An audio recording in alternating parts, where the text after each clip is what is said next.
Okay, so are you ready to, dive deep into some seriously thought-provoking stuff today? Always up for a good deep dive. Perfect. Because we are tackling, the hidden machinery of power today, right? With, well, none other than Michel Foucault.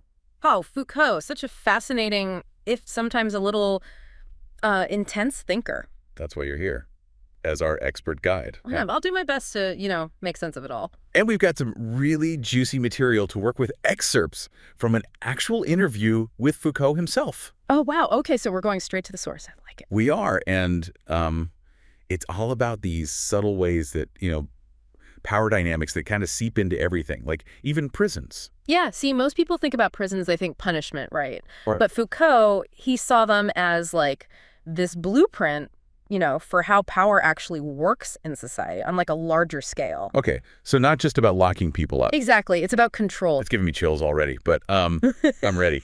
Let's do it. Okay, so Foucault, he was all about what he called discourse, right? Basically, how we talk about things, the language we use, it shapes what we believe is true.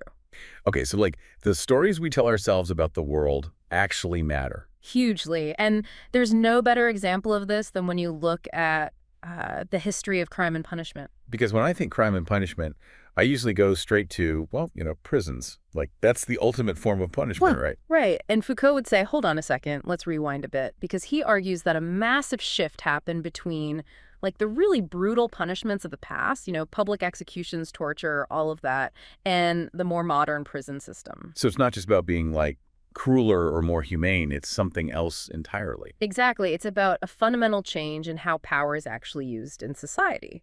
So less about these big dramatic displays of force and more about what? Subtly keeping everyone in line. You got it. And to understand this, Foucault uses this really interesting concept, the panopticon. The panopticon, okay, that rings a bell, but remind me. Sure. So it was this design for a prison, right? Where the guards could potentially see every single prisoner at any given time. But get this, the prisoners couldn't actually see the guards. Oh, okay, so they never knew if they were being watched or not. Right. Talk about stress. And that's the whole point. Even if there's no guard actually watching at any given moment, the prisoners believe they could be watched constantly. So they basically start policing their own behavior. Exactly. It becomes this self-enforced system of control, really effective. And this, connects back to power how? Well, Foucault argued that we see echoes of this panoptic gaze everywhere in modern society, even outside of prisons. Okay, I can actually see this. It's like social media, right? Even if you never post anything controversial, just knowing that tons of people could be looking at your profile, it makes you think twice about what you like, who you follow, all of that. Is that kind of what Foucault was getting at? You're exactly right. The panopticon, it's not about literal prison bars anymore. It's about these invisible bars of social expectation, this feeling that someone somewhere could be watching and judging. Okay, that is both creepy and kind of brilliant, power through invisibility, right? Precisely.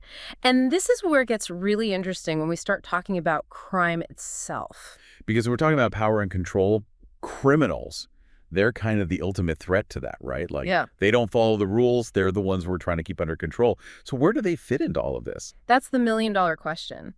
And Foucault, he challenges this idea that the goal of the justice system, the goal of all this control, is to actually eliminate crime. Wait, really? That's not the goal. He suggests that a certain level of crime, it's actually necessary for the system to justify itself. Okay, you're blowing my mind a little here. Are you telling me that if there were no criminals, we'd, invent them? That seems a little dramatic even for Foucault. Maybe not invent, but their existence, it serves a purpose, Okay, I'm listening. Tell me more. It's think about it this way. If there were no crime, why would we even need police? Oh, okay, yeah. No need for prisons, right? No surveillance systems, none of that. So criminals, they're I don't know, a scapegoat or something. That's a really interesting way to put it. And Foucault, he would say that, the fear of crime itself can be a really powerful tool, especially for controlling the working class. Because if people are afraid, they're less likely to, cause trouble, right? Exactly. They're less likely to question authority, less likely to rock the boat, It helps to maintain the status quo. Okay, so instead of seeing criminals as oh, that could be my neighbor who's fallen on hard times or a friend who made a mistake, Yeah. The working class is basically fed this idea of criminals as this dangerous outsider. Right, and that's what justifies all of these systems of control, the police, the prisons, the surveillance, because, hey, someone's got to protect us from those dangerous others, right? Kind of messed up when you think about it like that. It is, and what's fascinating is that Foucault, he doesn't just stop at like the obvious power dynamics, right? Like the laws, the prisons, all of that. He also looks at how these ideas seep into popular culture. Okay, now this is where I get really interested, because the interview actually talks about the rise of the criminal hero in 19th century literature. Yeah, like Sherlock Holmes, Edgar Allan Poe, all those guys. And I'm a sucker for a good detective story, so tell me more about what Foucault made of all this. Well, it's interesting, right? Because you have these criminal masterminds in literature. They're geniuses. They're often charming in a way, but ultimately they're still presented as, flawed, dangerous figures who need to be stopped. Right, so we're simultaneously kind of fascinated by them, but also reassured that they're being put away in the end. Exactly. And this whole romanticized but ultimately negative portrayal of criminals as outsiders, it served a very specific purpose. According to Foucault, it helped to legitimize the whole system of prisons and punishment. Because if these criminals, these masterminds, are inherently different from us, well, then it's easier to accept that they need to be locked away, right? For the good of society. It's like we create this image of the criminal as this completely separate being, and then use that image to justify how we treat them. A self-fulfilling prophecy in a way. Right. And this actually ties into another really important point that Foucault makes in this interview, the way that certain crimes become, well, almost acceptable, even normalized, depending on who's committing them, of course. Okay. Yeah, he mentions like white-collar crime, right? How financial crimes, they were becoming way more common in the 19th century. Exactly. As industrial capitalism was exploding, you had all these new ways to make money and lose money, often, kind of playing fast and loose with the rules. And those crimes weren't met with the same outrage as, say, stealing a loaf of bread, right? Not even close. And Foucault, he was really interested in this discrepancy because it showed that power isn't just about punishment, it's about shaping what we consider to be acceptable or unacceptable in the first place. Because it was the wealthy, the powerful, who were committing those financial crimes, right? The ones who were, in many ways, writing the rules. Exactly. And that's a perfect example of how power operates on a deeper level. It's not just about punishing the people who break the rules. It's about deciding which rules get made in the first place and whose interests those rules actually serve. Man, it makes you wonder, what behaviors are we totally cool with today that future generations are going to look back on and be like, what were they thinking? Now, that is the question. And it's a bit unsettling to think about, isn't it? It is. But, okay, let's bring it back to Foucault for a sec. We've talked about how he saw prisons as this microcosm of power in society, how he believed that crime itself serves a purpose, and how even our ideas about criminals, they're shaped by these power dynamics. But what about the people who study crime? What did Foucault think about criminology? This is where Foucault might surprise people because he was actually quite critical of criminology, especially in its early days. Really? I would have thought he'd be all over that, trying to get inside the criminal mind and all. Oh, he was fascinated by it, definitely. But he also saw this other side to it, a darker side. Foucault argued that early criminology, it wasn't really about understanding criminals as much as it was about justifying the existing system of punishment. So instead of asking whether prisons actually work or if they actually rehabilitate anyone, it was more about saying, well, these criminals, they're just wired differently. They're inherently bad. Exactly. And that was a very convenient narrative, right? For those in power, you mean? Absolutely. It shifted the focus away from the system itself, the prisons, the laws, the social conditions that might lead to crime, and put it all on the individual. So it's not the prison's fault that people end up back there. Right. It's just that the criminal is inherently, well, criminal. Exactly.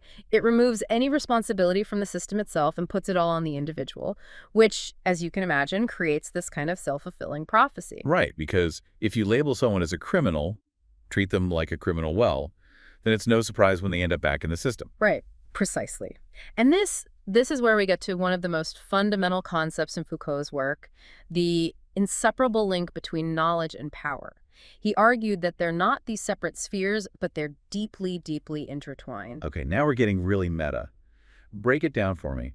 How does power actually shape knowledge? Well, it's like this, even something like defining what's true, what's normal.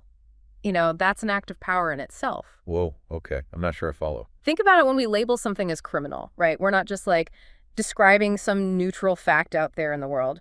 We're creating a category, and that category has real consequences. Okay, so it's like knowledge isn't just about understanding the world, it's also about like shaping it, Hmm. about deciding which behaviors are okay, which ones aren't, all of that. Exactly. And Foucault would say a lot of the time, the categories we create, the truths we decide to uphold well, they often serve the interests of the people in power. Okay, so it's not so simple as saying criminals are inherently different. It's more like the very way we define criminals, that's already been influenced by, all these power dynamics we've been talking about. You got it. And once you start seeing it this way, you see it everywhere. Think about like the history of mental illness. Right. Yeah. How so? Well, what might have been seen as like melancholy or even just eccentricity back in the day, now we might slap a label on it, call it a disorder, and that leads to treatment, medication, maybe even institutionalization. It's like we're constantly creating new categories, right? Yeah. New ways of understanding or maybe controlling human behavior.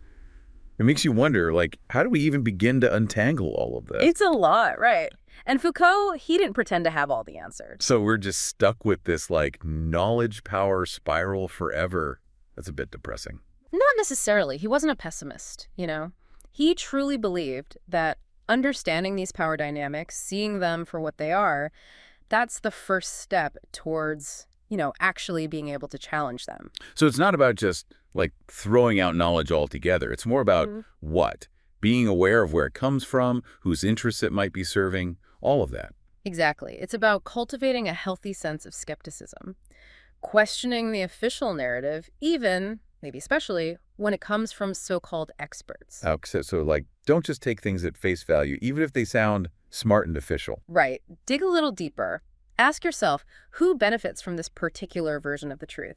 Whose voice is being amplified and whose voice is being silenced? This is all starting to feel a lot less, like, theoretical, and a lot more like it has real consequences for how we move through the world, what we believe, who we trust. And that's the power of Foucault's work, right? It challenges us to think differently about, well, pretty much everything. It's a lot of responsibility, though. It is, but it's also incredibly empowering, because once you understand how power operates, you can start to see the cracks in the system. And then you can start to imagine, like, alternative ways of doing things. Exactly. And this is where Foucault's love for Nietzsche comes in, because Nietzsche, he was all about this idea of power as like this fundamental force in human existence.